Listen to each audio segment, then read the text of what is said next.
পড়তে থাকে ইয়াজাল জালালি ওয়াল ইকরাম, আল্লাহ রাব্বুল আলামিন তার জন্য সহায় হয়ে যাবেন। 4 নম্বরে লা হাওলা ওয়ালা কুওয়াতা ইল্লা বিল্লাহ, এই দোয়াটা সব সময়ের জন্য ঠোঁটে রাখবেন, মুখে রাখবেন, পড়তেই থাকবেন, জপতেই থাকবেন, পথে ঘাটে মাঠে যেখানেই থাকেন না কেন সব সময়ের জন্য পড়তে থাকবেন। 5 নম্বরে এই দোয়াটা পড়বেন, দোয়ায়ে ইউনুস।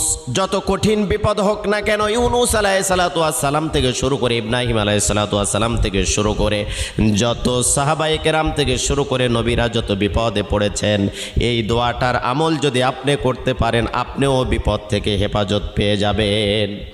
6 নম্বরে সুবহানাল্লাহ, আলহামদুলিল্লাহ, লা ইলাহা ইল্লাল্লাহু আল্লাহু আকবার, এই দোয়াটা বেশি বেশি পড়তে থাকবেন। আল্লাহ রাব্বুল আলামিন সকল কাজটা আপনার জন্য সহজ করে দিবেন। কিয়ামতের ময়দানে নেকির পাল্লাটা ওজন ভারী হয়ে যাবে।